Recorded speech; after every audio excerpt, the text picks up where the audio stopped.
Faqala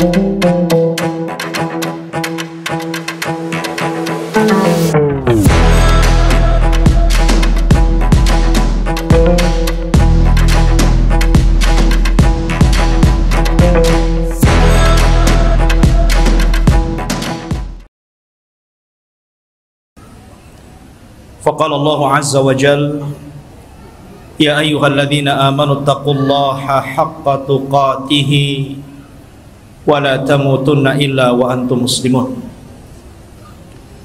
Fa inna asdaqal hadithi kitabullah wa khairal huda huda Muhammadin sallallahu alaihi wasallam wa syarrul umuri muhdatsatuha wa kullu muhdatsatin bid'ah wa kullu bid'atin dhalalah wa kullu dhalalatin finnar. Ma'asyiral muslimin, jamaah sekalian yang dirahmati Allah Subhanahu wa taala, alhamdulillah pada malam hari ini kembali Allah Subhanahu wa taala pertemukan di Masjid Jabal Arafah, dan tidak henti-hentinya kita mendoakan kepada yang membangunnya dan juga yang memakmurkan masjid ini. Semoga Allah Subhanahu wa taala membalas dengan balasan yang lebih baik dari apa yang sudah dibangunnya. Salawat serta salam tak lupa saya haturkan kepada yang mulia alaihi salatu wassalam. Allahumma salli ala Muhammad wa ala alihi wa sahbihi wa man sara ala nahjihi ila yaumiddin. Pembahasan pada malam hari ini melanjutkan pembahasan yang kemarin, masih seputar huru-hara hari kiamat, dan pada malam hari ini kita fokuskan kepada kisah tentang muqaddimah alamah kiamat besar, munculnya Imam Mahdi, dan juga makhluk yang paling jelek yang Allah Subhanahu wa taala ciptakan untuk memfitnah manusia, yang kita kenal di dalam Islam sebagai Dajjal. Ma'asyiral muslimin rahimani wa rahimakumullah. Sebelum saya menceritakan tentang dua manusia yang berbeda ini,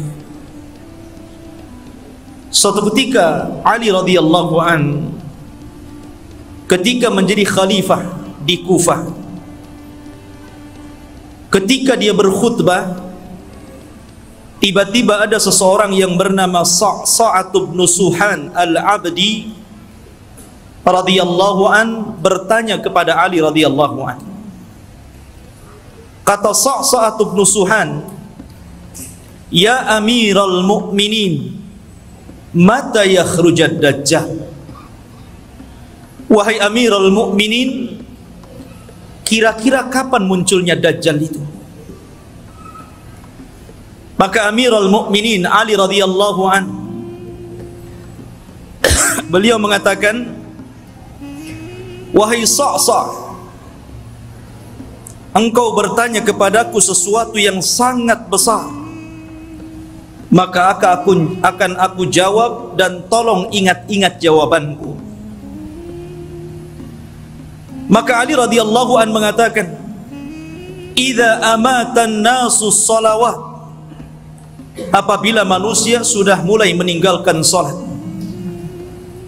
wa adaul amanah, apabila manusia sudah melalaikan amanah, wa kana al-hilmu dha'fa wadh-dhulmu fakhra, dan ketika sifat lemah lembut sudah melemah di hati manusia, kemudian kezaliman semakin menguat dan menjadi sebuah kebanggaan,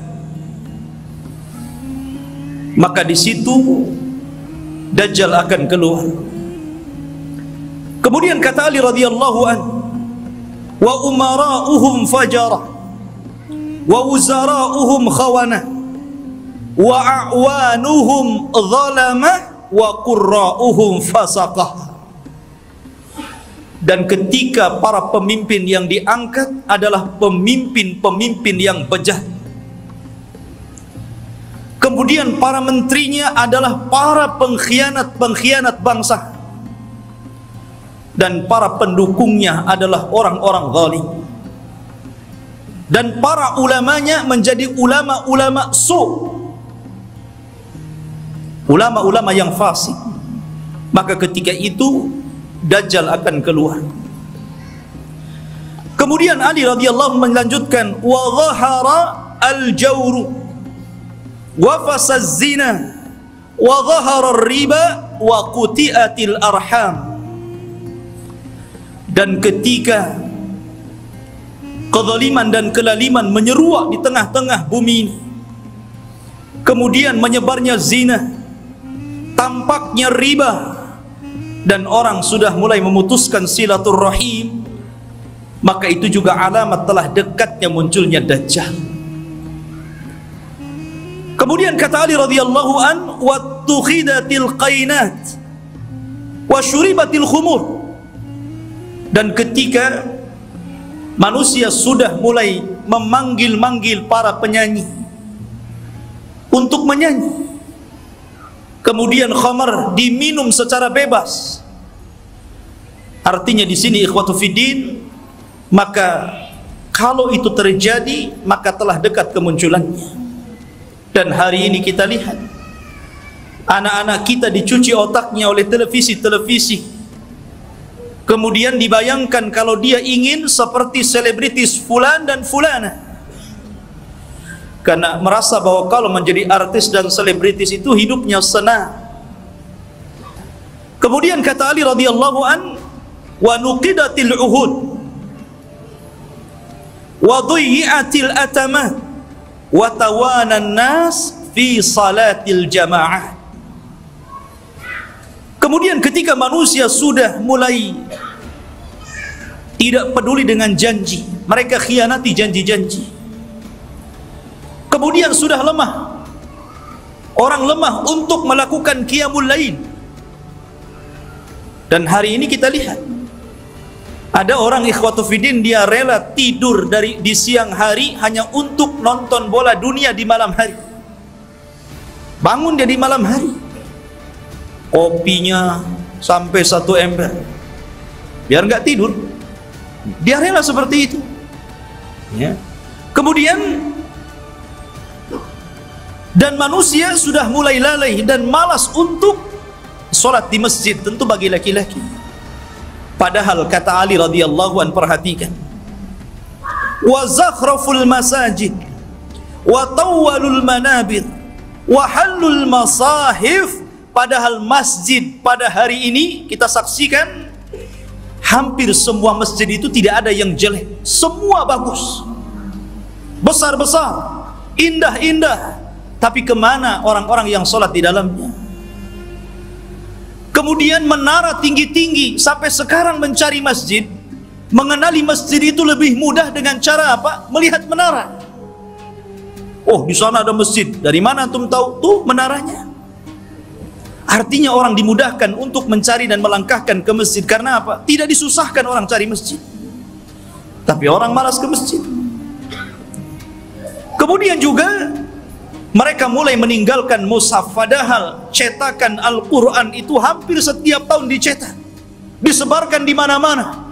Quran itu tidak sulit untuk mendapatkannya, tapi orang malas membaca Al-Quran. Ada yang mengatakan nunggu Ramadan kan? Karena ada tadarus, sampai Ramadan nggak juga baca Quran. Kemudian kata Ali radhiyallahu an, apabila ini sudah terjadi maka dekatlah munculnya Dajjal.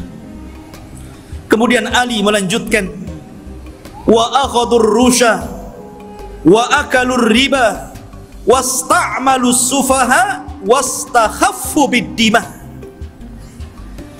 Ketika manusia sudah mulai mudah untuk memakan rasuah, sogok menyogok.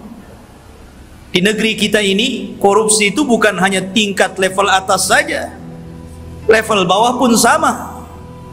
Bahkan antum buat KTP saja kadang-kadang ada pelicinnya ya. Bahasa rasuah itu kan bahasa pelicin katanya. Kalau ingin licin pakai oli saja lah.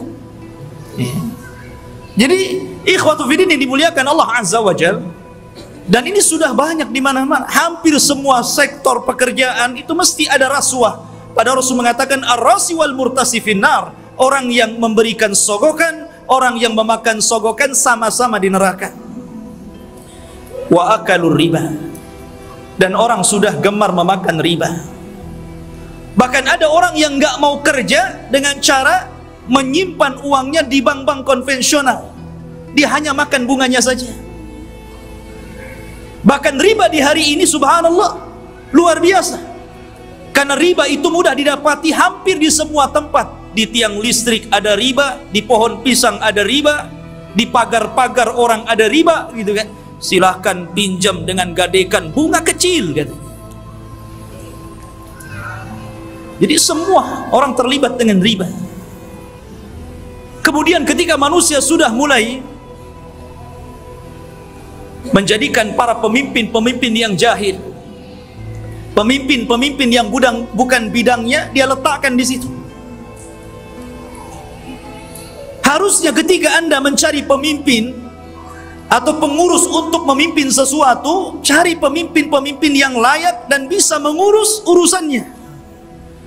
Contoh saja umpamanya, yang paling mudah pesantren ataupun yayasan. Kadang orang-orang mencari pemimpin yang bukan orang-orang ahli agama.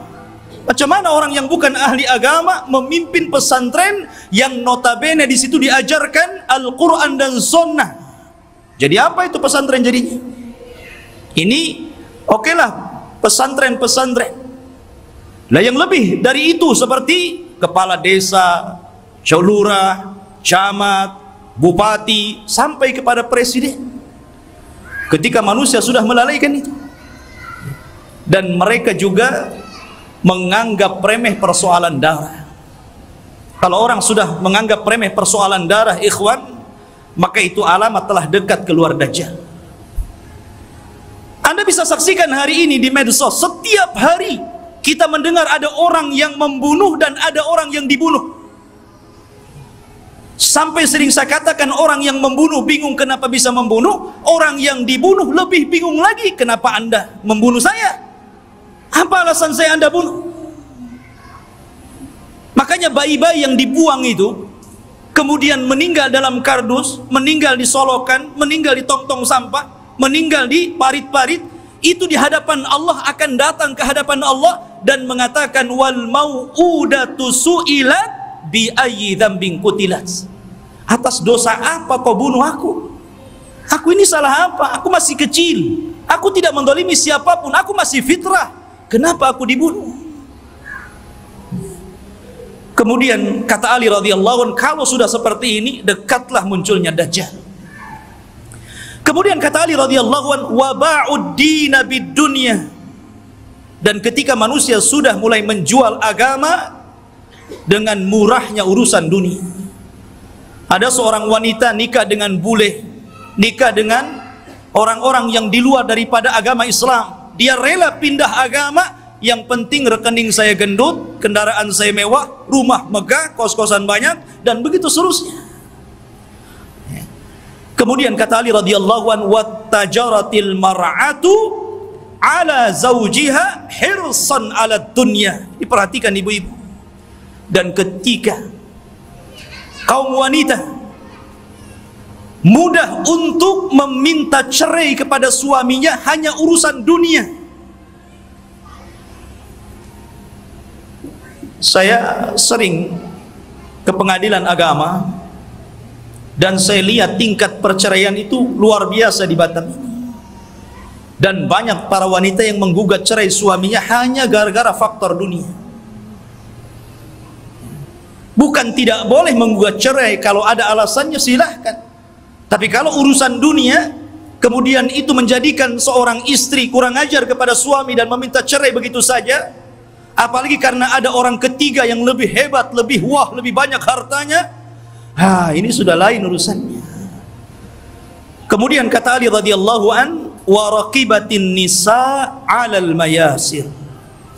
Nabi sallallahu alaihi wasallam, Ali radhiyallahu an meramalkan seperti ini. Tentu beliau mendapatkan informasi dari Nabi.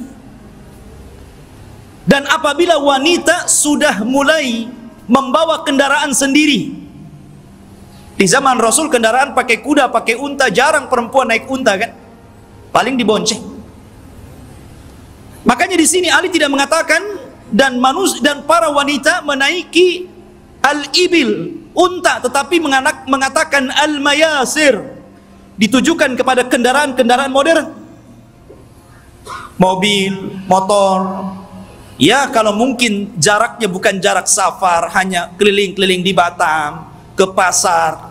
Ini terkadang jarak safar, jarak tempuh yang disunahkan untuk mengqashar dan menjamak sholat pun kita dapati ada perempuan berani loh bawa mobil sendiri tuh. Sudah tidak ada mahram, nekat lagi. Ya. Maka ini juga alamat dekatnya munculnya Dajjal. Kemudian kata Ali radhiyallahu wa tashabbahna nisa birrijal wa tashabbahar rijalu bin nisa. Ketika mulai perempuan meniru gaya laki-laki, dan ketika laki-laki sudah memakai atribut-atribut perempuan, maka ini pun telah dekat munculnya Dajjal. Kita saksikan hari ini. Kalau laki-laki cari levis ke pasar, habis tuh diborong perempuan. Kalau laki-laki cari celana jeans gitu kan, habis, nggak ada, diborong sama mbak-mbak katanya. Akhirnya laki-laki terpaksa beli rok, beli pakaian-pakaian perempuan. Artinya seperti ini kan. Anda bisa bayangkan tuh, pakaian laki-laki tapi pakai jilbab gitu kan, ketat, pakai lepis, pakai kaos, tapi jilbaban pula dia. Ya. Yang laki-lakinya parah lagi, anting-anting itu untuk perempuan dia letakkan tutup botol aqua di sini di kupingnya. Antum tahu? Anak itu lihat ada orang pakai anting-anting laki-laki itu, botol aqua di sini. Ya Allah, ini kan atribut perempuan, kenapa pula dipakai laki-laki? Bahkan yang lebih parah, apa yang disebut dengan LGBT itu sudah mulai melembaga loh di negeri kita ini. Mulai melembaga. Bahkan tahun kebelakang itu saya pernah mendengar informasi sampai mereka membuat fikih LGBT. Anda bisa saksikan tuh, fikih LGBT, bagaimana cara wudunya LGBT, bagaimana cara sholatnya LGBT, bagaimana cara puasa LGBT, dan minta pula kemudian diresmikan supaya majelis ulama itu memberikan muqaddimah. Ini kan sudah gila ini. Mereka nggak tahu bagaimana hukuman kaum Lut. Tidak ada hukuman yang lebih parah yang Allah kirimkan kepada mereka. Hati-hati. Di Batam aja banyak itu. Antum kalau keluar ke jalan-jalan, hati-hati kalau ada yang manggil tuh, bang, LGBT. Ma'asyiral muslimin rahimani wa rahimakumullah. Kemudian wa kana as-salamu bainahum 'ala al-ma'rifah. Ketika antum mengucapkan salam kepada orang yang antum kenal saja, yang antum nggak kenal nggak antum ucapkan salam. Padahal jelas nih yang pepasan dengan kita ini pakai songkok, pakai pakaian koko gitu kan, rapi. Kita yakin dia muslim, ya jalan biasa saja.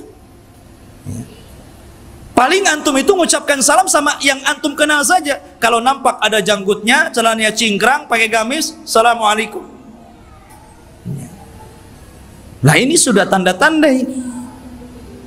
Kemudian kata Ali radhiyallahu an, wa syahida syahidun min ghairi an yustashhad wa halafa min ghairi an yustakhlaf. Ketika manusia sudah mulai berani menjadi saksi padahal dia bukan saksi, bersumpah padahal dia tidak diminta sumpah, anda bisa mendapatkan di pengadilan-pengadilan ini. Ada orang yang saksi itu dijual, dibeli. Kamu jadi saksi bayar sekian, kamu bersumpah saya bayar sekian. Ini banyak sekali yang seperti ini, saksi jualan. Kemudian kata Ali radhiyallahu an, wa labisu juludadh-dha'ni ala qulubid di'ab wa kanat qulubuhum amarrun minas sabri wa alsinatuhum ahla minal asli wa sarairuhum antanu minal jiyaf. Dan ketika manusia-manusia sudah memakaikan bulu-bulu kambing, kulit-kulit kambing pada hati-hati serigala, Padahal hati mereka adalah hati yang beracun, yang tidak pernah sabar. Padahal mulut mereka hanya manis di bibir, tapi tidak sebagaimana hatinya. Dan kehidupan pribadi mereka lebih busuk dibandingkan bangkai, kata Rasul. Nabi SAW ingin menyindir siapa? Kayak Ali radhiyallahu ingin mengisyaratkan kepada manusia siapa? Orang-orang yang hanya menampakkan kebaikan, padahal di belakangnya orang ini buruk. Bahasa kitanya pencitraan saja, biar orang mengenal saya ini baik, saya ini begini, begini, dan begitu seterusnya. Dan zaman sekarang subhanallah, nyalon RT saja itu janjinya banyak. Itu baru RT itu. Nanti gang ini kita aspal, nanti solokan ini kita perbaiki. Habis jadi RT wassalam, kan begitu. Kemudian wal tumisal fiqhu li ghairi din wa umkiral ma'ruf wa urifal munkar. Dan ketika manusia memberikan kecerdasan mereka bukan kepada urusan agama, ketika itulah maka manusia akan mengingkari yang ma'ruf dan mereka akan cenderung melakukan mungkar.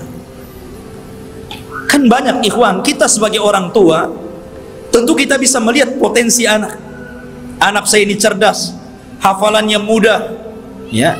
Harusnya kalau orang tua sudah tahu anak ini ada bakat kecerdasan, arahkan ke agama. Mumpung mereka masih bisa merekam gitu kan. Kalau sudah tua, susah, ibarat menulis atau mengukir di atas lautan gitu kan, di atas air. Ya nggak mungkin. Tapi kalau mengukir di atas batu sih masih berbekas. Maka dari sini ketika kecerdasan bukan kepada urusan agama, tapi untuk urusan dunia, maka orang pasti akan mengingkari yang ma'ruf dan akan melakukan kemungkaran. Kata Ali, kalau sudah tersusun beberapa masalah ini, maka pasti kedekatan munculnya Dajjal sudah dekat. Fannajatun najah, hati-hati kalian, selamatlah, selamatkan diri kalian dan selamatkan diri kalian. Ikhwatu fiddin yang dimuliakan Allah Subhanahu wa taala. Kita tahu bahwa ketika fitnah sudah menyebar di sana dan di sini, apa yang saya katakan tadi, dan hampir semua yang dikatakan Ali radhiyallahu an berlaku. Dan itu kita saksikan bermunculan setiap hari, dan Anda bisa saksikan di medsos-medsos yang kita lihat setiap hari. Apa yang disebutkan Ali itu bermunculan tuh satu-satu.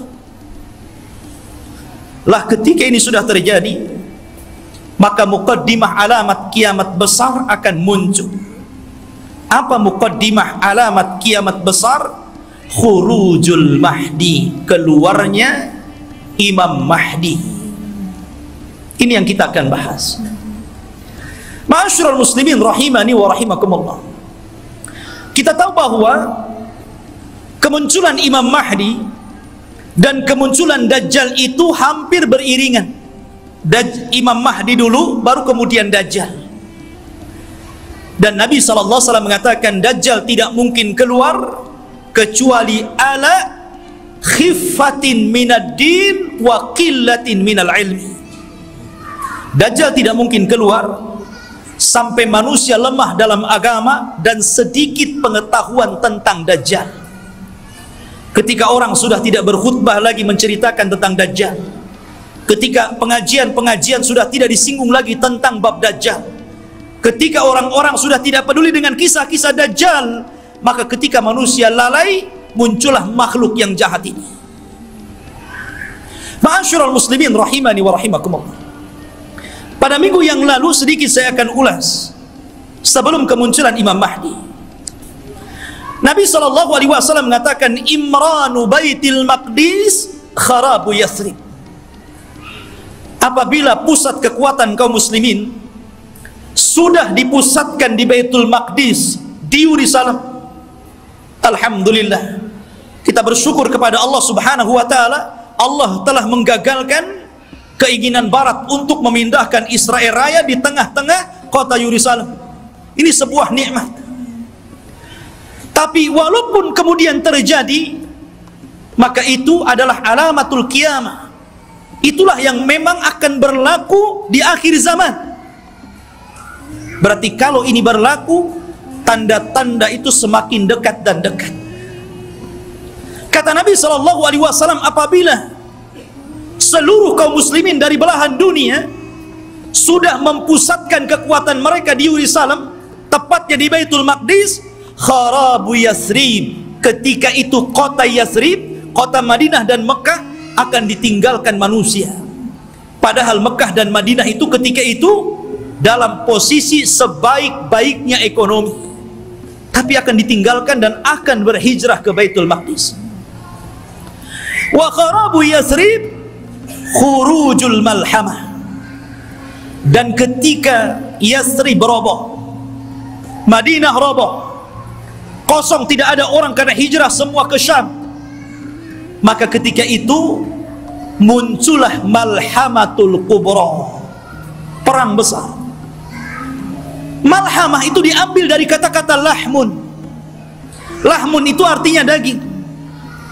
Kenapa kemudian peperangan disangkut pautkan dengan daging?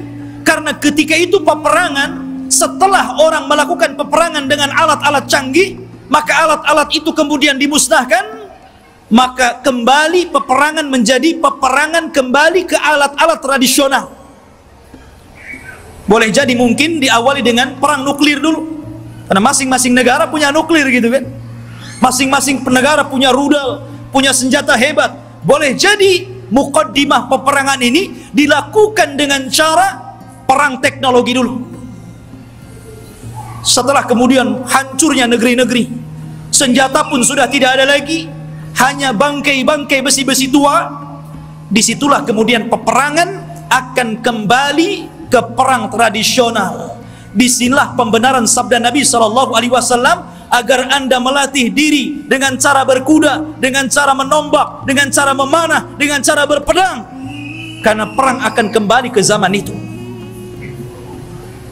Ma'asyiral muslimin, kemudian wa khurujul malhamah, apabila telah nampak malhamah, orang berperang dengan pedang sehingga daging tercabik-cabik dan melayang kemana-mana, darah muncrat kemana-mana, ketika terjadi malhamatul kubra, atau dalam bahasa barat Armageddon gitu kan, dalam masalah bahasa kita malhamatul kubra, maka ketika itu kaum muslimin menguasai Konstantinia. Apa Konstantinia? Konstantinia adalah Konstantinopel, akan dikuasai. Di mana Konstantinopel itu? Di Turki sana. Jadi kaum muslimin akan menguasai sampai ke sana. Wa fathul Konstantinia, dan ketika Konstantinia dikuasai kaum muslimin, bangsa Rom sampai ke Italia, sampai ke ibu kota Italia, kaum muslimin sampai ke sana, bergerak sampai ke arah Eropa sana. Maka disitulah kata Nabi SAW, wa fathul Konstantinia khurujud dajjal. Ketika kaum muslimin memenangkan perang besar, perang Konstantinia, maka ketika itu munculnya dajjal. Ma'asyiral muslimin rahimani wa rahimakumullah, kita tahu bahwa pusat kekuatan kaum muslimin, saya katakan kelak akan berada di Palestina, tepatnya di Yerusalem, Baitul Maqdis. Semua kaum muslimin, tentara-tentaranya dari berbagai macam negara akan bergabung di situ. Maka disitulah ikhwatu fiddin, Barat ini punya kepentingan. Mereka hendak menghancurkan bangsa-bangsa yang menurut mereka itu sangat kuat dan tidak bisa dikalahkan oleh sendiri. Maka akhirnya mereka melakukan perdamaian bersama kaum muslimin untuk sama-sama menyerang bangsa-bangsa yang menurut orang-orang Romawi itu sangat berbahaya bagi mereka dan juga kaum muslimin. Maka berdamailah ketika itu kaum muslimin dengan orang-orang Barat, dan hari ini juga berdamai, ya kan? Kita tahu Liga Arab, mereka ada hubungan dengan Barat, tentang secara ekonomi, politik atau yang lainnya. Itu namanya perdamaian juga.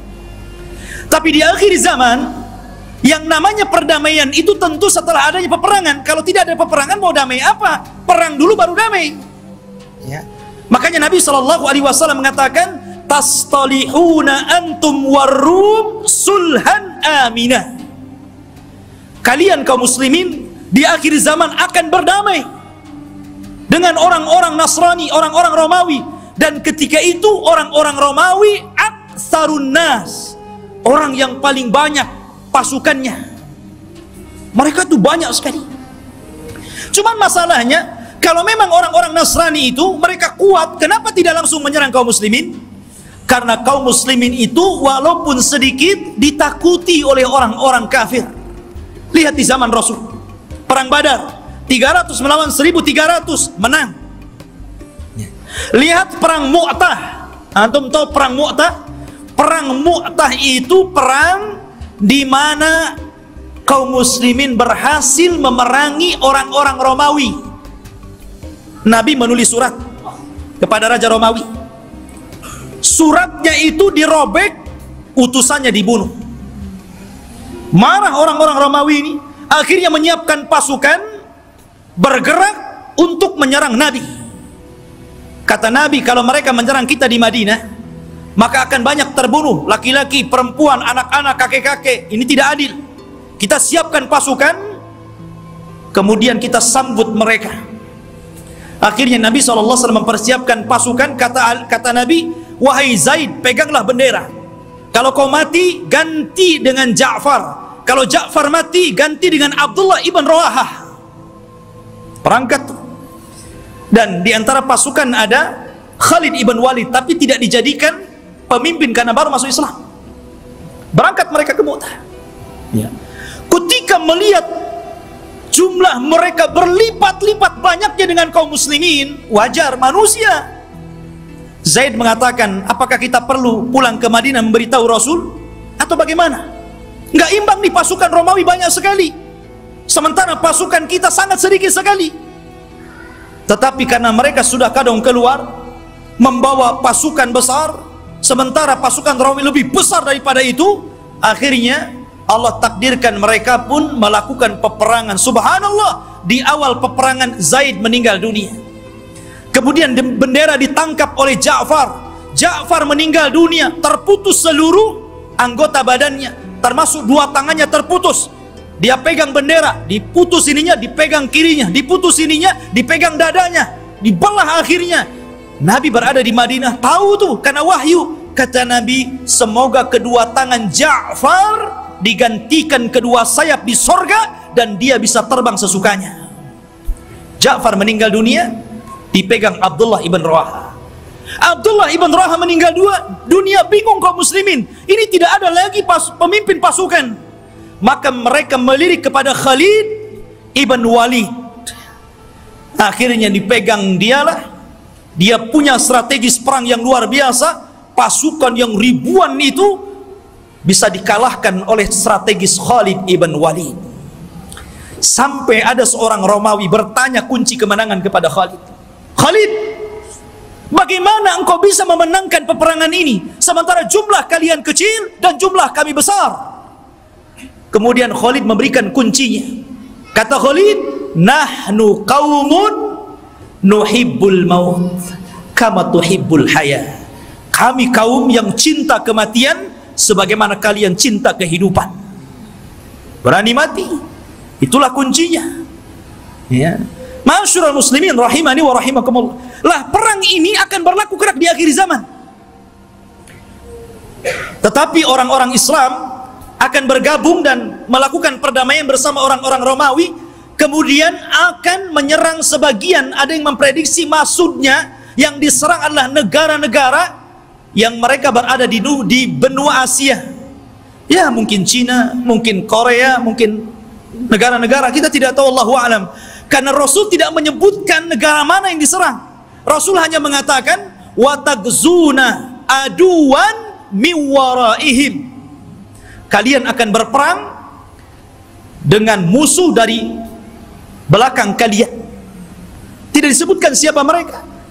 Tetapi perang ini adalah gabungan pasukan kaum muslimin dan Romawi menyerbu negara itu dan dimenangkan. Ketika dimenangkan ini akhirnya saling mengklaim.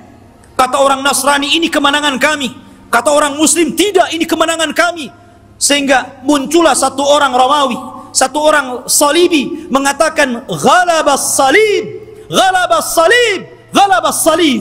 Sungguh kami salib yang menang, kami salib yang menang, kami salib yang menang. Datanglah seorang muslim mengatakan balillah ghalab, bahkan Allah yang memenangkan perang ini. Akhirnya saling berdebat, terjadilah perkelahian, maka sang salib orang Nasrani dibunuh kaum muslimin. Dari sinilah orang-orang Romawi berkhianat. Berkhianat. Padahal mereka tertulis melakukan perjanjian itu 10 tahun. Ada yang mengatakan di tahun ketiga, ada yang mengatakan di tahun kelima, mereka berkhianat. Atas pengkhianatan inilah, maka kemudian mereka hendak menyerang kaum muslimin, menyiapkan pasukan besar. Dan kaum muslimin butuh pemimpin untuk melawan Romawi. Dari sinilah apa yang kita bahas malam ini, khurujul Mahdi, muncul Imam Mahdi untuk melawan orang-orang Romawi. Ma'asyiral muslimin rahimani wa rahimakumullah. Kalau kita cerita Al-Mahdi Al-Muntadhar, Imam Mahdi yang kita tunggu-tunggu kemunculannya, Nabi SAW menyebutkan sifat-sifatnya. Kenapa Nabi SAW menyebutkan sifat-sifatnya? Agar supaya tidak ada orang yang mengaku sebagai Imam Mahdi, kan disebutkan sifat-sifatnya. Anda tidak bisa tahu-tahu saya Imam Mahdi. Kayak di Indonesia ini ada satu orang, satu waktu dia ngaku Imam Mahdi, satu waktu ngaku Nabi, satu waktu ngaku Nabi Isa. Hebat. Dan itu hanya ada di Indonesia. Ya. Siapa dia? Lia Aiden. Antum pernah kenal kasusnya Lia Aiden? Sampai di penjara. Rupanya anaknya juga ngaku Nabi. Lihat ma'asyiral muslimin. Dan itu hanya ada di Indonesia. Ya. Belum lagi di Jawa Barat. Ada orang namanya Cecep. Orang Jawa Barat kan Cecep tuh namanya. Aja Cecep. Ya. Ngaku Nabi juga, Nabi Cecep namanya. Nabi Cecep, subhanallah. Ya. Kemudian belakangan ada namanya Ahmad Musaddiq. Sampai gempar. Banyak di negeri kita ini ngaku Nabi. Kalau di Batam saya belum dengar. Di Batam ini ada yang ngaku orang bisa melihat Allah aja itu. Tapi bayar 500 katanya. Ya. Jadi intinya bahwa Imam Mahdi ini dijelaskan sifatnya, dijelaskan tanda-tanda kemunculannya, dan dia disabdakan Nabi SAW, laulam yabqa minad dunya illa yaumun, kalaulah usia dunia ini hanya tinggal satu hari saja, la tawwalallahu dzalikal yaum, pasti Allah akan lamakan hari itu selama-lamanya, hatta yab'atsa rajulan min ahli baiti, sampai Allah akan utus seorang laki-laki dan dia keturunanku, yuwatiu ismahu bi ismi wa isma abihi bismi abi, di mana nama dia sama dengan namaku Muhammad, bukan Lia. Ya. Bapaknya Abdullah, bukan Aiden. Ya. Jadi Muhammad bin Abdullah Al-Hasani, keturunan Hasan, Al-Alawi, keturunan Ali. Artinya dia keturunan cucu Rasul, Hasan bin Ali. Dan ini Imam Mahdi ahli sunnah.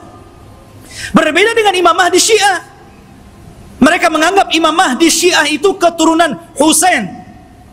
Namanya Muhammad juga, tetapi Muhammad Hasan Al-Ashkari namanya. Katanya waktu kecil disembunyikan di satu tempat di gua di daratan Irak, namanya Sirdab. Jadi ada satu gua Sirdab, di situ ada lubang kecil, kemudian orang ngeker ke dalam gitu kan, dan mengetuk-ngetuk pintunya, ukhruj ya Mahdi, ukhruj ya Mahdi. Itulah orang Syiah. Setiap hari ada yang menggedor-gedor pintu, keluar wahai Mahdi, keluar wahai Mahdi. Yang enggak keluar enggak ada Mahdinya. Ya. Ma'asyiral muslimin rahimani wa rahimakumullah. Maka Al-Mahdi itu keturunan Hasan. Maka yang disebutkan oleh banyak para ulama, salah satunya Syekhul Islam Ibn Taimiyah, kemudian juga muridnya Al-Imam Ibnul Qayyim rahimahullahu taala, ketika menjelaskan tentang kenapa Imam Mahdi keturunan Hasan, karena Allah memuliakan Hasan ketika dia menyerahkan kekuasaan kepada Muawiyah untuk menjaga darah kaum muslimin, maka keturunannya Allah muliakan akan menjadi imam yang belum sempat dicicipi oleh nenek moyangnya Hasan bin Ali. Padahal Hasan bin Ali sudah jadi presiden di zaman itu, tapi cuma 6 bulan saja melihat ada gelagat pergerakan kaum muslimin pembela Ali akan perang lagi dengan Muawiyah, dia tidak mau ada pertumpahan darah. Akhirnya dia ngalah, dia yang menyerahkan kekuasaan kepada Muawiyah, engkau saja yang jadi raja, yang jadi rakyatnya. Akhirnya bersatulah kaum muslimin. Karena kerendah dirian Hasan inilah, maka Allah muliakan Hasan. Maka dari keturunan Hasan inilah lahir di akhir zaman Al-Mahdi Muhammad ibn Abdullah Al-Hasani Al-Alawi rahimahullahu ta'ala. Kok rahimahullah ta'ala? Belum muncul, afwan ya. Hafizahullahu ta'ala. Taib Khotufidin yang dimuliakan Allah subhanahu wa ta'ala, beliau dilaqabi Al-Mahdi. Al-Mahdi artinya orang yang diberikan petunjuk. Dan dia Allah perbaiki dalam satu malam. Dia tidak tahu kalau dia akan jadi pemimpin.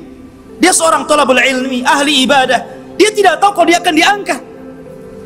Tiba-tiba ketika dia dari Madinah ke Mekah untuk haji gitu kan, orang-orang memandang bahwa dia itu ada kelainan. Orang ini luar biasa, punya wibawa, taat beribadah, sehingga orang-orang Allah lembutkan hatinya, diarahkan agar memilih orang ini dan dibaiatnya. Pada awalnya dia menolak. Dia menolak. Siapa saya? Saya bukan siapa-siapa. Kenapa Anda memilih saya untuk menjadi pemimpin kalian?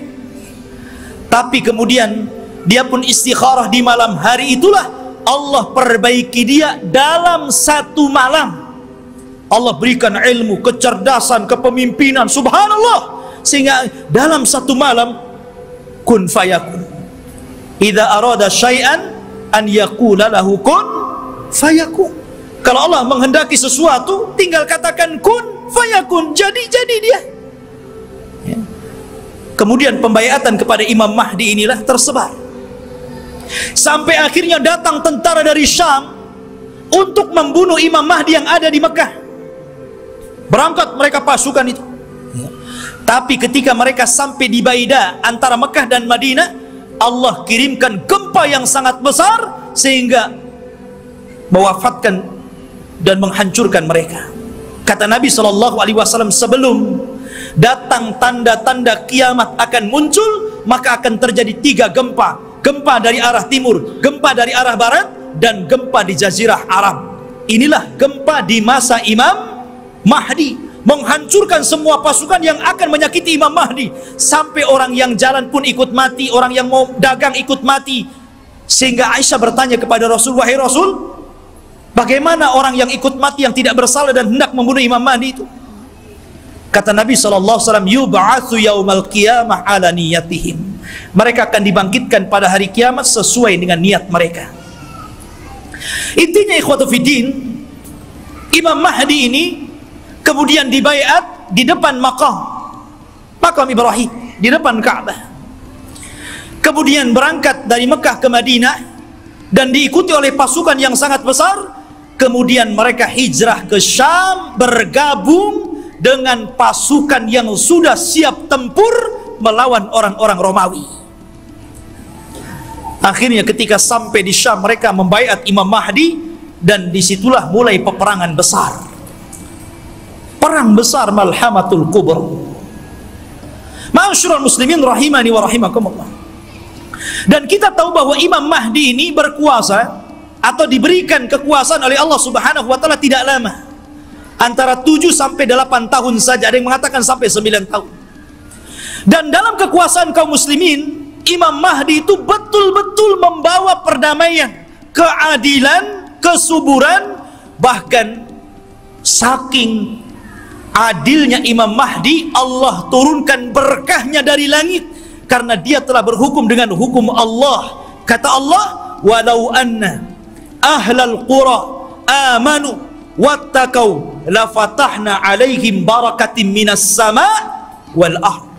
Kalaulah sebuah penduduk sebuah negeri beriman, bertakwa, maka Allah Subhanahu wa taala akan kirimkan berkah langit dan berkah bumi. Ini terjadi di kekuasaan Imam Mahdi.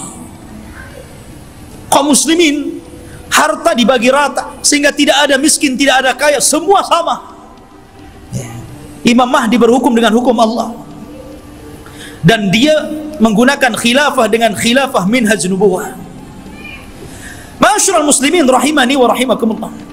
Lah ketika Imam Mahdi memimpin pasukan ini, kemudian Imam Mahdi berhasil menyerang orang-orang Romawi sampai ke jantung kotanya. Kemana? Ke Itali. Romawi di mana? Di Itali. Jadi bergerak dengan pasukannya sampai menyerbu orang-orang Romawi itu sampai ke jantung kotanya, ke Itali sana. Ketika menang dalam peperangan, para sahabat sudah merasa kaya dengan harta rampasan perang. Karena kalau perang itu ikhwan, kalau musuh kalah kan semua jadi milik kaum muslimin. Tanah milik kaum muslimin, rumah milik kaum muslimin, kendaraan milik kaum muslimin, kaya. Ya. Makanya tidak ada bisnis yang lebih menguntungkan kecuali perang. Kalau menang dapat segalanya, kalau kalah ya matilah tuh. Artinya di sini ikhwatu fiddin yang dimuliakan Allah Azza wa Jalla, maka ketika sudah sampai dimenangkan itu, mereka berada di Eropa, itu berada di Itali, dan dimenangkan kaum muslimin, maka mereka sedang beristirahat di bawah pohon zaitun sambil menggantungkan pedang-pedang mereka, menunjukkan perang hari itu bukan dengan rudal, bukan dengan nuklir, tapi kembali ke pedang, kembali ke panah, kembali ke tombak, kembali ke kuda, kembali ke unta, persis di zaman Rasul.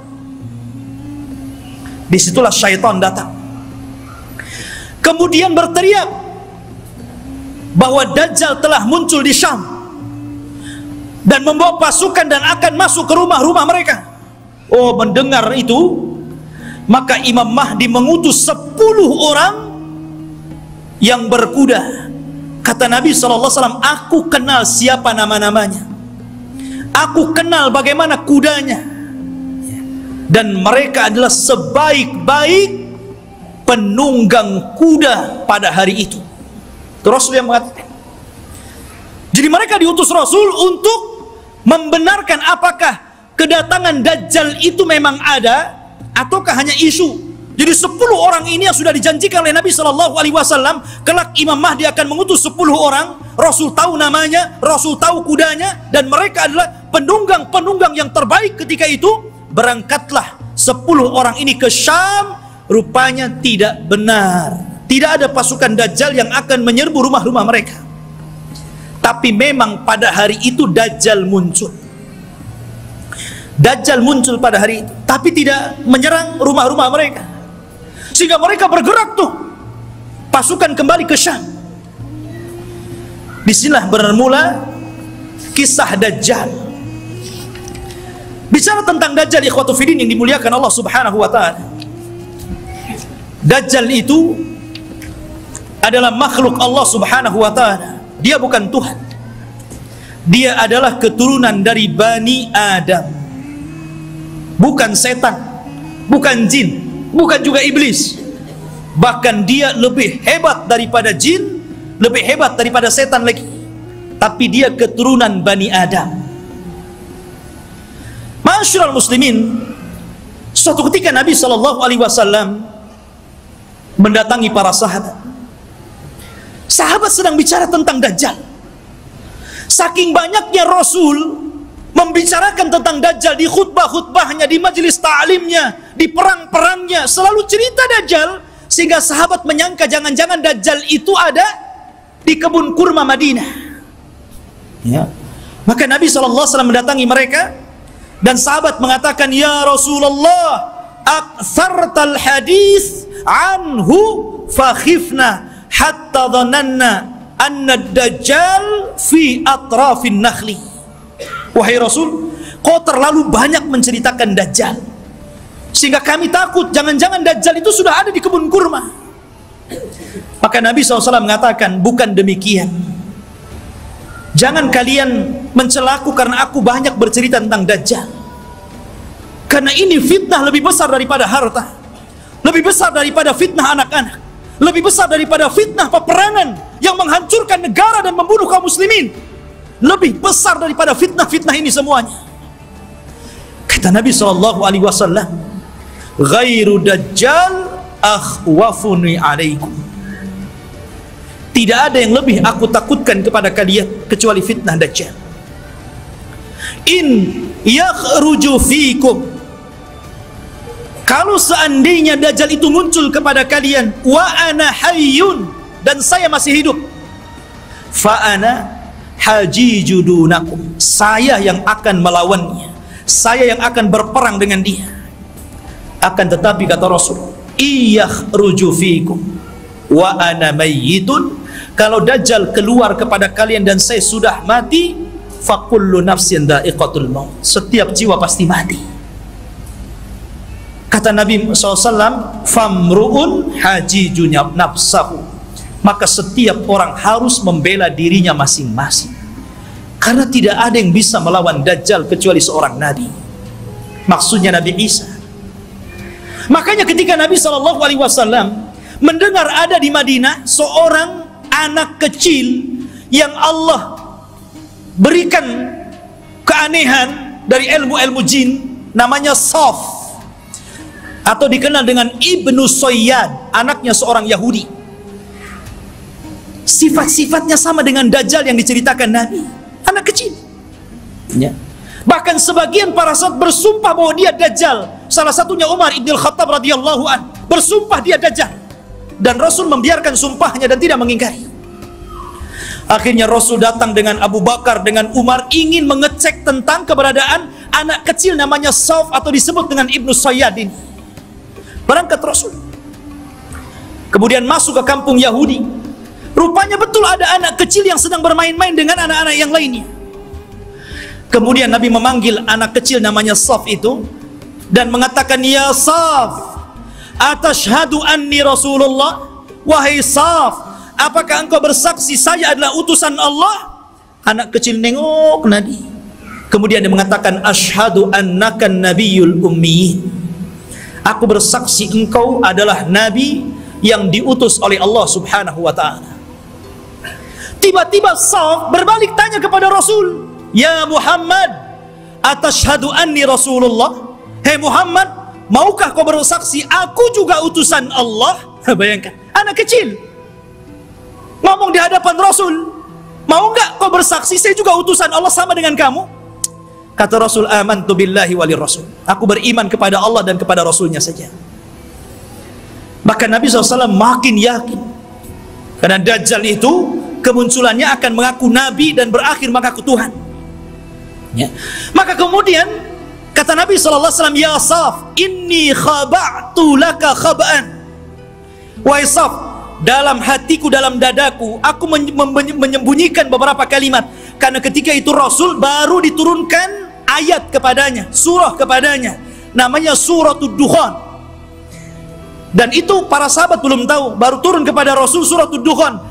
Makanya Nabi menyembunyikan ayat itu dalam dadanya. Kata Rasul, wahai Saf, wahai Ibnu Sayyad, aku menyembunyikan beberapa kalimat di dadaku, coba tebak apa?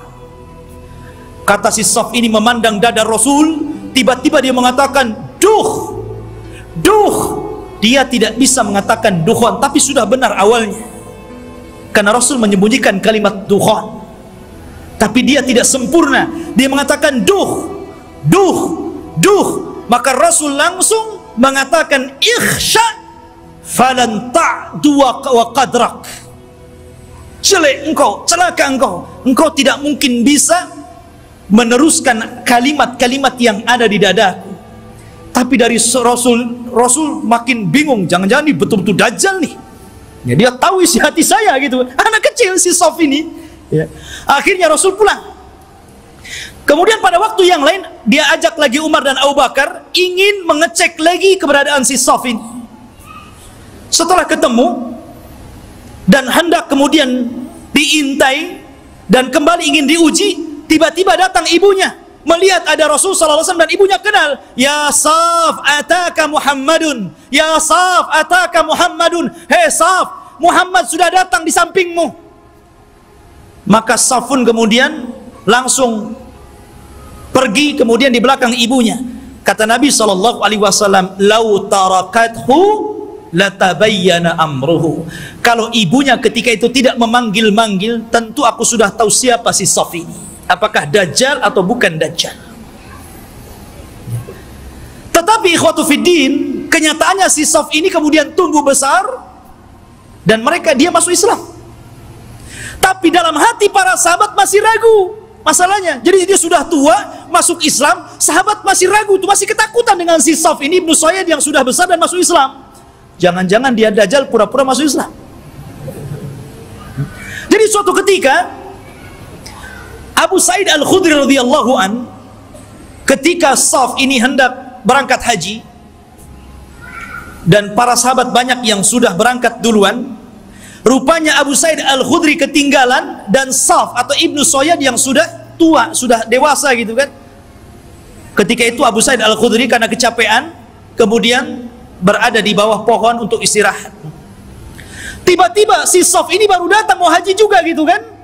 Dan Abu Sa'id Al-Khudri sangat ketakutan dengan Saf ini karena Rasul pernah mengatakan dan sebagian para sahabat bersumpah dia Dajjal, itu masalahnya. Tiba-tiba ikut pula di samping Abu Sa'id, ikut duduk di situ. Gemetar Abu Sa'id ini. Ya. Tapi Saf mengatakan, "Ya Abu Sa'id, aku tahu engkau takut kepadaku. Tapi coba pikirkan wahai Abu Sa'id, bukankah Dajjal itu tidak punya anak? Aku punya anak. Bukankah Dajjal tidak mungkin masuk Islam? Aku masuk Islam. Bukankah Dajjal itu tidak mungkin datang ke Mekah dan tidak juga menginjak Madinah? Aku bisa ke Mekah, aku bisa ke Madinah. Kenapa kau ragu? Aku ini sedih, kenapa orang-orang menuduhku Dajjal?" Ya, dari situ Abu Sa'id Al-Khudri agak tenang. Tetapi Abu Sa'id Al-Khudri menjadi ketakutan di endingnya ketika Ibnu Sayyad atau Saf mengatakan, "Tetapi ya Abu Sa'id, aku tahu di mana letaknya Dajjal." Ketika dia ngomong begini, langsung diambil barang-barangnya, kabur dia. Ya. Dia tahu di mana letaknya Dajjal. Ya, awalnya dia sudah merendah tuh. Tahu-tahu endingnya yang nggak enak gitu kan. Tapi ya Abu Sa'id, ana azri aina maudhi'ad Dajjal. Saya tahu di mana Dajjal berada, katanya. Masya Allah. Makanya suatu ketika Abdullah bin Umar radhiyallahu an pernah membuat marah, dipukulnya Ibnu Sayyad sampai marah. Karena marah Ibnu Sayyad, Ibnu Umar ketakutan, akhirnya lari ke rumah Hafsah. Dia melapor gitu kan, "Ya Hafsah, saya tadi pukul Saf, Ibnu Sayyad dia marah." Kata Saf, kata saudaranya Hafsah ini, "Wahai Abdullah bin Umar, kau sudah tahu bagaimana sabda Rasul tentang kemunculan Dajjal. Dajjal tidak mungkin keluar kecuali karena kemarahan yang sangat besar. Hati-hati kamu." Ya. Dari situ ikhwatu fiddin yang dimuliakan Allah Azza wa Jalla, sehingga para ulama ini mengatakan Saf ini Dajjal atau bukan. Tetapi pendapat yang kuat, boleh juga dia Dajjal, tapi Dajjal min Dajjal.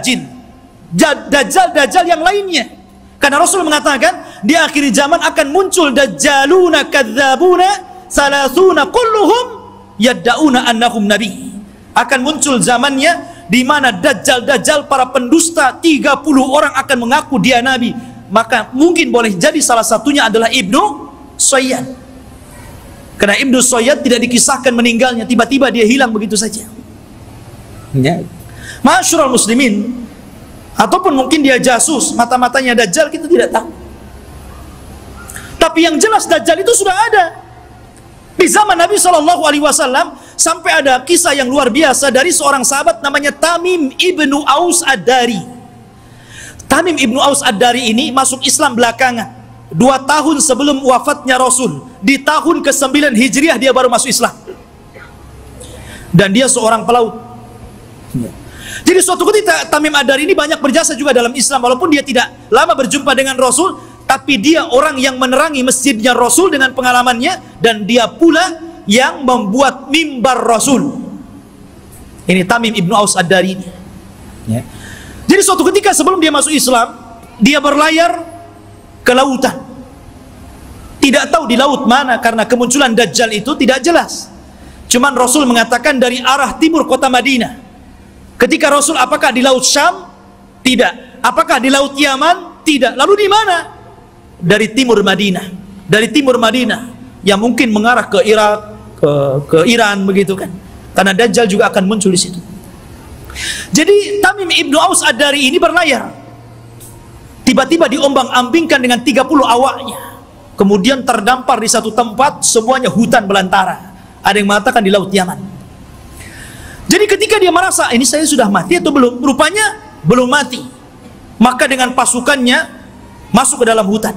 Di tengah hutan dia mendapatkan satu binatang, subhanallah, nggak tahu belakang, nggak tahu depan, karena buluan semuanya, berbulu dari atas ke bawah. Dan itu makhluk yang pertama kali dijumpai oleh Tamim Ad-Dari. Gimana nggak takut? Nggak pernah melihat makhluk seperti itu. Maka dengan ketakutannya dia mengatakan, siapa kamu? Ya, kata Tamim Ad-Dari, kaget loh, ini binatang tak bisa ngomong. Dia mengatakan, kami dari Arab. Terus balik nanya, siapa kamu? Ana jassasah. Jassasah itu artinya jasus, mata-mata. Maksudnya mata-matanya. Ya. Maka kemudian siapa jassasah? Jassasah tidak mengatakan. Jassasah hanya mengatakan, engkau sudah ditunggu orang. Dia sudah lama bertahun-tahun mencari kabar, ternyata orang yang ditunggu sudah datang. Datanglah kau ke salah satu gubuk atau rumah besar yang ada di tengah hutan. Kau temui dia. Dia sudah lama menunggu kalian. Berangkatlah Tamim dan 30 awaknya ke tempat yang diisyaratkan makhluk tadi. Rupanya ada. Masuk ke dalam rumah, ada orang yang diborgol tangannya, diborgol kakinya, diborgol lehernya. Tiba-tiba mengatakan kepada orang ini, dari mana kalian? Maka Tamim dengan ketakutan mengatakan, nahnu minal Arab, kami dari Arab. Ha, kalian dari Arab? Taib, saya akan bertanya kepada kalian, bagaimana kondisi kebun kurma Baisan? Kebun kurma Baisan, ya, ma'ruf, ya, kurmanya dulu sangat luar biasa. Kata Tamim Ad-Dari, subhanallah, kebun kurma Baisan itu kebun kurma yang kualitasnya tinggi, berbuah terus, tidak pernah nggak berbuah, saking suburnya. Maka Rasul mengatakan, sebentar lagi tidak ada kurmanya. Kata para peneliti, hampir sudah 100 tahun yang silam dari sekarang ini, sudah tidak berbuah lagi kurma-kurma yang ada di Baisan itu. Kemudian kata orang ini mengatakan, bagaimana kabar tentang telaga yang ada di Tobariyah, telaga Tobariyah. Dan telaga Tobariyah itu telaga yang dijadikan orang-orang Israel untuk diambil air minum bersih mereka. Apakah nyusut atau tidak? Kata dia, oh masih banyak airnya. Dan katanya hari ini, saya baca di Google itu, ya bisa percaya bisa tidak Google, kalau ingin yakin antum ke sana saja, ke Israel. Ya. Katanya sudah surut hampir 30-40% air. Artinya apa yang dikatakan orang ini menjadi sebuah kenyataan. Kemudian kata orang ini mengatakan, bagaimana kabarnya Ainuz Zughar? Ainuz Zughar, mata air Zughar itu mata air bersih yang biasa diambil minum dan untuk perairan ladang, dan itu berdekatan dengan Bahrul Mayyit, ya, dengan laut mati. Laut mati yang dulu kaum Lut diadab, kemudian ditimpakan dan sekarang jadi laut mati. Lah, Ainuz Zughar itu ada di sekitar itu. Kata orang ini, apakah masih berair? Ya, masih berair. Para petani masih ngambil airnya. Orang-orang masih minum di situ. Kata orang ini, sebentar lagi akan kering. Kemudian orang ini bertanya, apakah sudah tampak Nabi utusan Allah, Nabi Arab? Kata Tamim Ad-Dari, ya, dia sudah sampai di Madinah, berhijrah dari Mekah. Apakah orang-orang membenarkan dan mendustakan? Iya, ada yang membenarkan, ada yang mendustakan. Kata Dajjal, sebaik-baik manusia adalah orang yang mengikuti dia.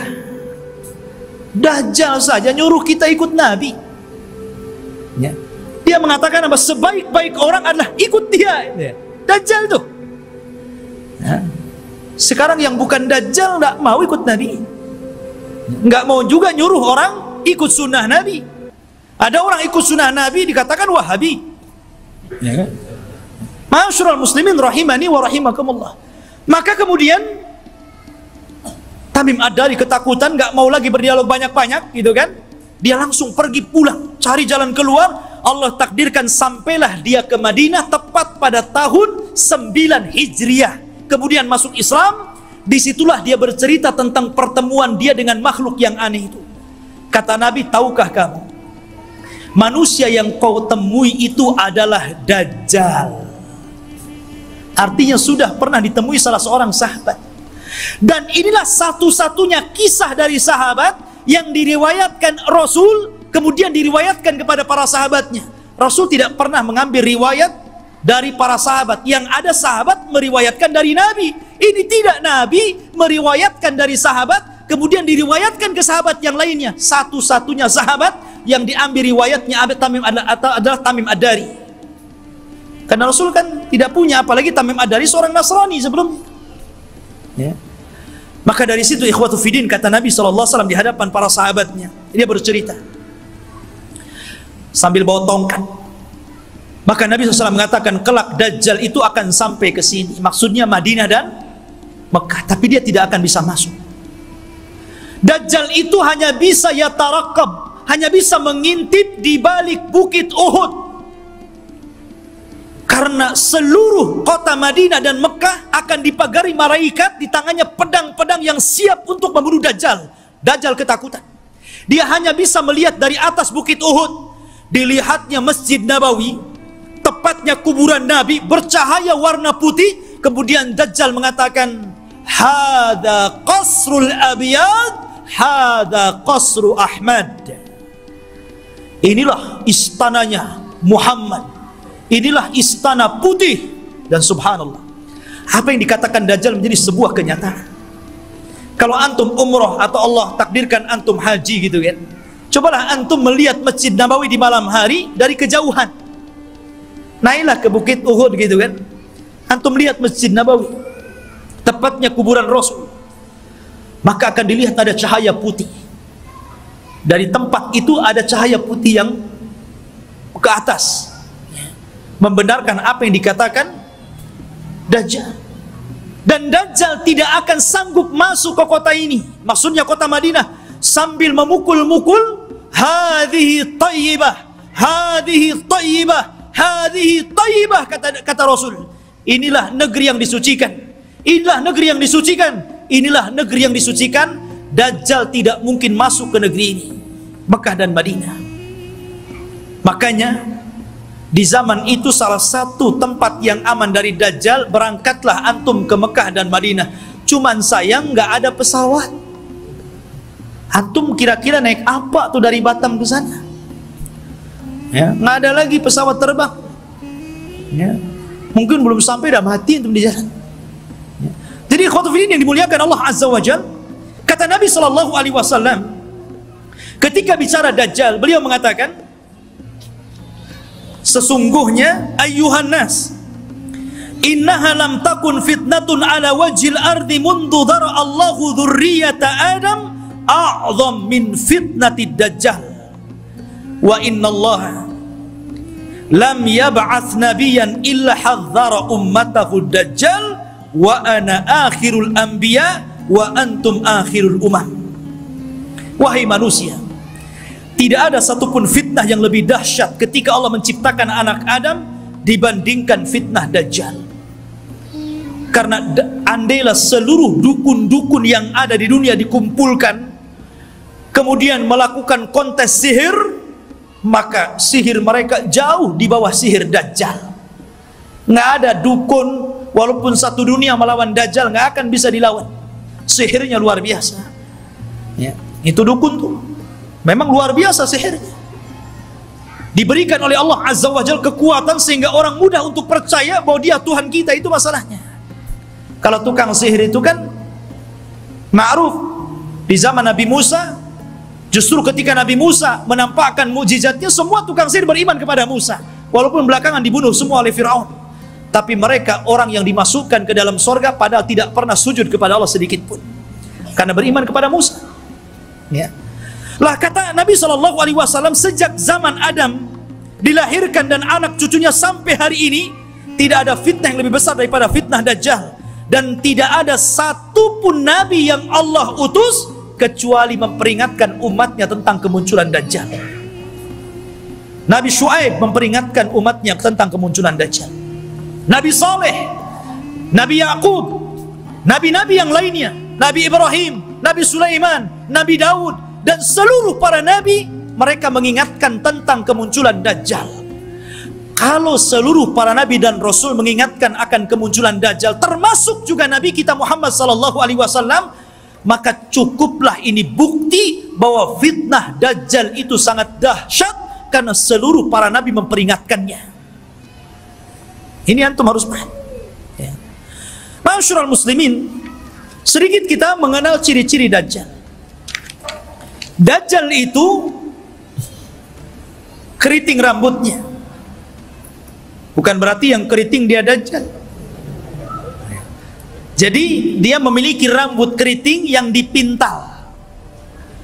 Makanya Dajjal itu kusut sekali mukanya. Ya kan? Jadi antum tahu orang-orang yang keriting, habis dikeriting dipintal lagi. Ya. Tetapi dia tidak hitam kulitnya. Biasanya kan yang kriwal, yang dipintal-pintal itu kan kebanggaan orang-orang yang berkulit hitam kan. Dajjal tidak, kulitnya putih. Ada yang mengatakan kemerah-merahan. Jadi memang dia putih, tapi kusut. Ya. Kemudian dia buta sebelah mata kanannya, dan ada daging tumbuh di matanya, menonjol seperti anggur keluar. Jadi ada daging tumbuh. Kemudian di dahinya tertulis kafir. Bisa dibaca oleh seorang mukmin, baik yang pandai baca ataupun yang buta huruf. Semua bisa baca. Ya. Artinya bahwa semua orang bisa baca, dia kafir, tapi semua orang ikut Dajjal, itu masalahnya. Kan fitnahnya luar biasa. Sudah tahu di jidatnya ada kafir, masih ikut juga dia, kan begitu. Itulah fitnahnya. Karena dia bisa dibaca oleh siapapun. Yang pandai baca sama yang buta huruf bisa baca. Kemudian juga lehernya lebar, pendek besar, dan kakinya bengkok. Kakinya itu kayak busur panah. Kalau jalannya jelek sekali. Dan dia matanya sebelah awar. Dari sini menunjukkan kalau orang itu waras, beriman, imannya kuat, otaknya dipakai, tentu orang itu tidak mungkin mengakui orang seperti ini Tuhan, karena banyak cacatnya. Ya kan jelek itu orangnya, kok jadi Tuhan pula? Ya, dan mengaku ana rabbukum, saya Rabb kalian.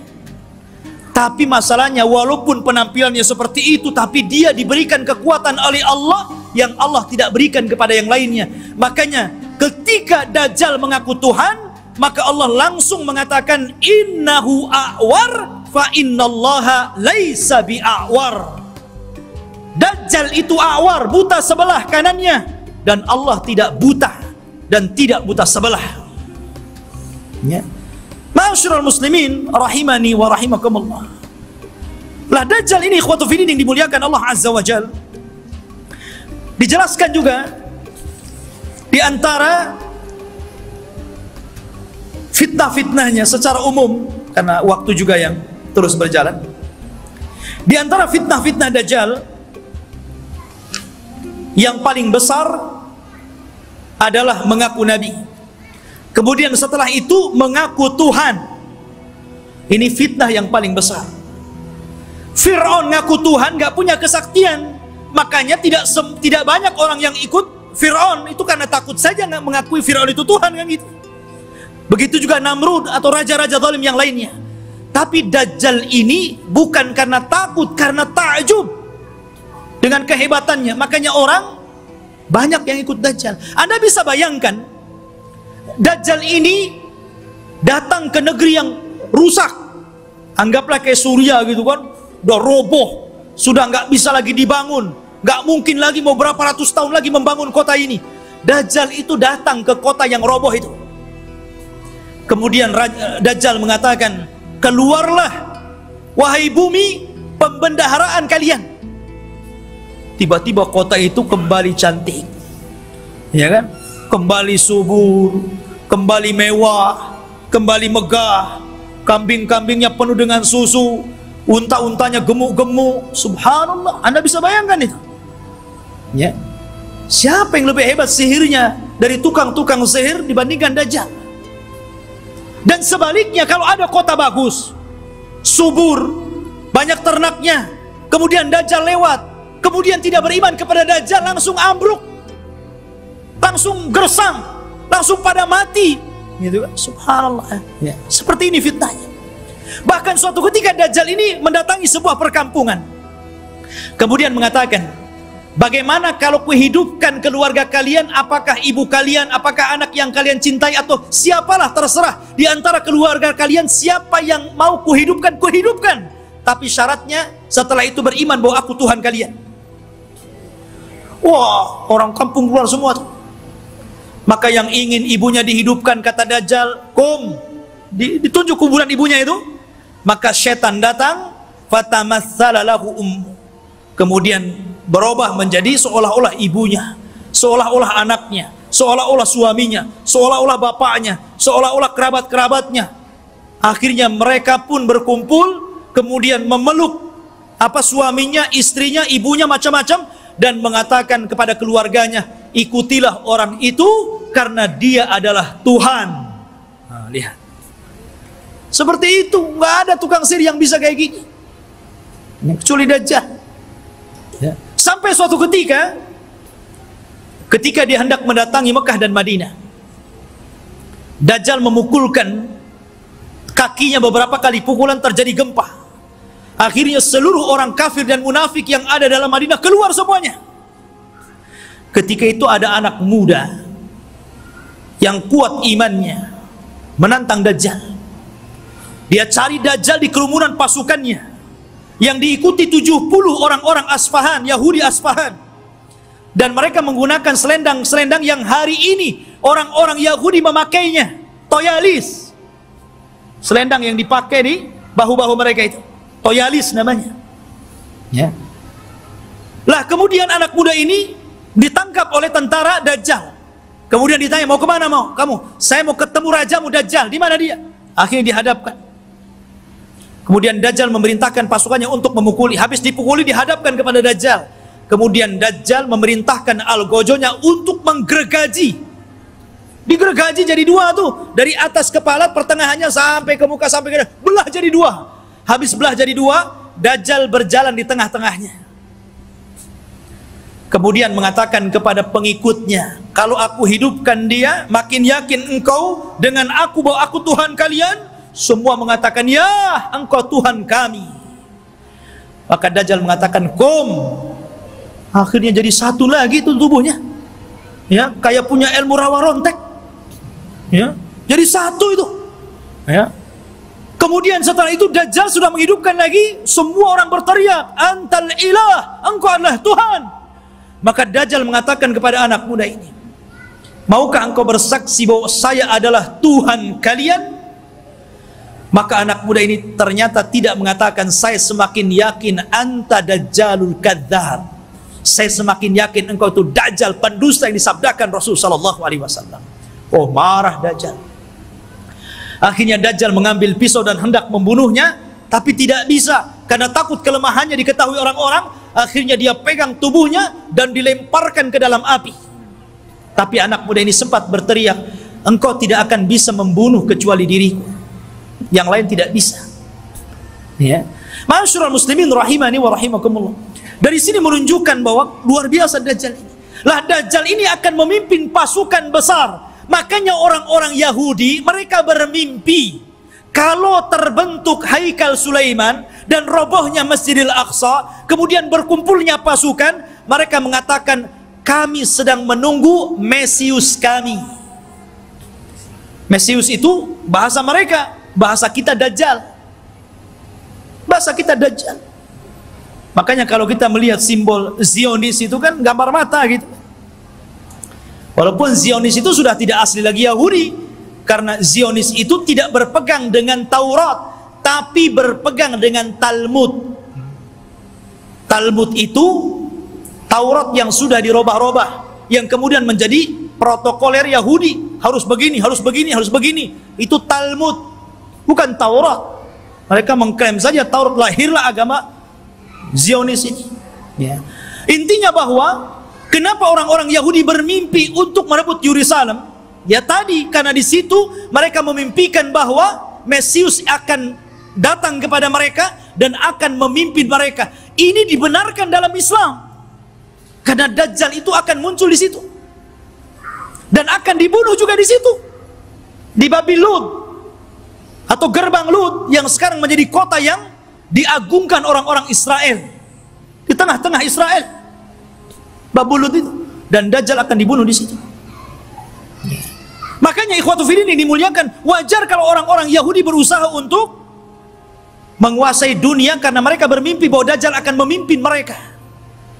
Tapi mereka tidak paham bahwa apa yang mereka mimpikan juga ada dalam Islam. Dan kita tidak mimpi, ini sebuah kenyataan bahwa Imam Mahdi akan muncul dan akan menjadi musuhnya Dajjal di akhir zaman dan akan berperang. Cuman karena Rasul yang pernah mengatakan, kalau aku hidup di zaman kalian, aku yang akan menghadapinya. Tapi kalau aku mati, tidak ada yang bisa untuk membunuhnya kecuali seorang nabi. Makanya ketika Umar, kembali kepada kisah Ibnu Sayyad, Sauf anak kecil itu, ketika dia meramal apa yang di dada Nabi, Umar mengambil pedang dan mengatakan, da'ni i'adrib unuqah. Rasul, izinkan aku kupenggal si Ibnu Sayyad ini. Kata Rasul, jangan Umar. Kalau dia Dajjal, engkau tidak bisa membunuhnya. Ada orang lain yang akan membunuhnya. Tapi kalau dia bukan Dajjal, fala hajata laka biqatli, tidak ada hajat engkau membunuhnya. Ngapain, biarkan saja dia. Ya. Artinya di sini bahwa terjadinya peperangan pasukan Imam Mahdi dengan Dajjal ini tidak seimbang. Karena Dajjal ini pasukannya banyak, bukan pasukan Yahudi Aspahan yang 70.000 saja, tapi akan diikuti oleh tentara-tentara yang sifat-sifatnya persis seperti tentara Mongol. Belum lagi para wanita, belum lagi pasukan-pasukan yang lainnya. Sehingga Imam Mahdi terdesak sampai akhirnya sembunyi di Bukit Saina, di Bukit Tur, berhari-hari, berbulan-bulan sampai habis bekalnya. Ketika pasukan sudah putus asa dan mengatakan, wahai Imam, kalau kami terus di sini, kami mati kelaparan. Berarti mati kita mati konyol. Ya, bagaimana kalau kita besok bergerak, kita lawan saja, apa yang terjadi terjadilah. Kan begitu. Akhirnya kemudian Imam Mahdi sepakat dengan pasukannya. Setelah sholat subuh, mereka siap bergerak, apapun yang akan terjadi, tetap perang bersama Dajjal. Rupanya Allah takdirkan, disitulah langit digelapkan. Setelah langit digelapkan, tiba-tiba ada cahaya.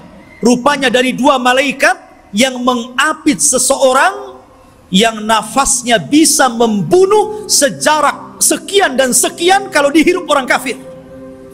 Dialah Nabi Isa bin Maryam. Turun. Kemudian turun sampai berada di tengah-tengah pasukan Al-Mahdi Al-Muntadhar. Ketika itu sudah azan dan siap sholat. Maka melihat bahwa yang turun adalah Isa Al-Masih. Maka Imam Mahdi menyuruh agar dia menjadi imam sholat, tapi menolak. Setiap kaum ada amirnya, maka engkau amir kaum itu, maka kaulah yang sholat. Maka Imam Mahdi menyolati, kemudian Nabi Isa sholat di belakangnya. Ini menunjukkan kalau andai kata Isa dan Musa hidup di zaman sekarang, Anda mengikuti Nabi Musa dan Isa, Anda akan sesat. Isa saja sholat di belakang Imam Mahdi, ya, karena tidak berhak menyebarkan agamanya. Maka setelah sholat itulah, subhanallah, Isa mengusap wajah-wajah pasukan Imam Mahdi dan menyebutkan tingkat derajat mereka di sorga. Wallahi, tidak ada manusia yang lebih bahagia dibandingkan orang yang diusap wajahnya oleh Isa, karena disebutkan derajatnya di sorga. Subhanallah, ya. Dan itulah pasukan yang tersisa. Karena pasukan ini kan ada yang gugur, ada yang melarikan diri. Yang sepertiga pasukan melarikan diri, kata Rasul, yang melarikan diri Allah tidak akan memberikan tobatnya kepada mereka. Yang sepertiga yang gugur, maka kata Rasul, mereka adalah sebaik-baik syuhada. Dan yang sepertiganya yang ikut Imam Mahdi inilah yang terus berperang sampai akhirnya melawan Dajjal. Ketika itu Isa memberikan pilihan dan mengatakan, ukhayyirukum bisalas, aku berikan 3 pilihan kepada kalian. Pilihan yang pertama, kalian tidak usah berperang, di sini saja bersembunyi. Aku akan berdoa kepada Allah, Allah kirimkan gempa sehingga menenggelamkan seluruh pasukan Dajjal saat Dajjal-Dajjalnya. Atau yang kedua, aku akan berdoa kepada Allah agar Allah kirimkan pasukan, tapi bukan kalian. Pasukan inilah yang kelak akan membunuh Dajjal, dan kalian tidak perlu capek, sembunyi saja di sini. Atau yang ketiga, besok kita berangkat, saya pimpin kalian, kita lawan Dajjal, dan aku akan berdoa kepada Allah, semoga tangan-tangan Yahudi dan seluruh pengikut Dajjal tidak sanggup mengangkat pedangnya sehingga engkau tinggal mudah menebas lehernya. Yang ketiga yang enak nampaknya. Ya. Akhirnya mereka memilih yang ketiga itu. Ya. Diambilnya yang ketiga. Maka setelah sholat subuh, diusap wajah, kemudian disebutkan tingkatannya di sorga, mereka pun turun pasukan dari Bukit Saina dipimpin Nabi Isa bin Maryam, maka mereka tinggal tebas saja tuh pasukan Dajjal itu. Akhirnya karena terjadi kelemahan, seluruh pasukan Dajjal tunggang langgang, lari ke sana kemari, sembunyi di batu. Batu bisa bicara, hei Muslim, Yahudi di belakang, bunuh dia. Senang, ada dia, bunuh, gitu kan. Masuk gua ngomong, masuk pohon ngomong. Tidak ada satupun makhluk kecuali dibuat bicara oleh Allah. Bagaimana Allah hinakan itu? Mereka nggak bisa sembunyi. Mau sembunyi di mana? Semua makhluk Allah bicara. Hei Muslim, ini Yahudi bunuh di sini. Ya. Akhirnya mereka lari ke sebuah pohon yang dijanjikan bahwa pohon itu bisa melindungi mereka. Kata Nabi SAW, kecuali satu pohon, mereka tidak akan bicara, mereka akan melindungi orang-orang Yahud, dan pohon itu disebut Gharqad namanya. Pohon Gharqad. Makanya sekarang karena hadis ini sudah bocor sampai ke Israel, maka orang Israel membuat perkebunan sehijau-hijaunya dengan pohon Gharqad. Tapi sayang kemarin kebakaran. Nanam lagi. Ya. Mudah-mudahan kebakaran lagi. Ya. Masyaallah muslimin, tetapi dulu saya pernah mendengar ada orang cerita tentang beberapa tokoh-tokoh di Jawa Timur kalau tidak salah. Berkumpul mereka membicarakan tentang fatwa pohon Gharqad. Karena bentuk pohon Gharqad ini hampir mirip dengan cemara. Ya. Sehingga kemudian sebagian mereka mengatakan bahwa jangan-jangan cemara itu adalah Gharqad. Sampai akhirnya ada yang memberikan ide, bagaimana kalau kita tebang semua pohon cemara itu, biar nggak ada orang Yahudi sembunyi di Indonesia, katanya. Bukan cemara, bukan Gharqad, ikhwan. Cemara ya cemara, biarkanlah cemara itu untuk penghijauan, gitu kan. Ya. Jadi ikhwatu fillah ini dimuliakan. Jadi pohon Gharqad itulah yang tidak akan bicara. Makanya orang Yahudi mengembangkan pohon ini di mana-mana. Tetapi Dajjal berhasil dibunuh oleh Nabi Isa di Babul Lut. Babul Lut, benteng Lut yang sekarang jadi kota di Israel. Disinilah Nabi Isa mampu membunuh Dajjal, memenggal kepalanya, kemudian mengatakan kepada pasukan Yahudi dan Nasrani, inilah kepala kalian, inilah pemimpin kalian sudah kubunuh. Dari situ mereka menyerah. Lah yang tersisa dari orang-orang ahli kitab, dari orang Yahudi dan Nasrani, akhirnya mereka beriman kepada Allah lewat perantara Isa, tapi bukan ikut agama Isa sebagaimana prasangka Nasrani. Mereka ikut agama Muhammad lewat perantara Isa, dan itu disyaratkan dalam Al-Quran, wa im min ahlil kitab illa la yu'minanna bihi qabla mautihi. Dan sebagian ahli kitab kelak akan beriman kepada Allah dan agama Muhammad sebelum wafatnya Isa bin Maryam, karena Isa akan berkuasa selama 40 tahun. Rupanya fitnah tidak berhenti. Ya, nanti kita ceritakan fitnah yang lebih besar, yang lebih hebat lagi. fitnah yang kita kenal dengan Ya'juj dan Ma'juj. Kisahnya luar biasa, ya. Kisah Ya'juj dan Ma'juj itu luar biasa sekali untuk kita ceritakan. Wallahu alam, kita cukupkan sampai di sini, mudah-mudahan ada manfaatnya. Subhanakallah bihamdika, asyhadu an la ilaha illa anta, astaghfiruka wa atubu ilaik. Allahu ta'ala alam. Assalamualaikum warahmatullahi wabarakatuh.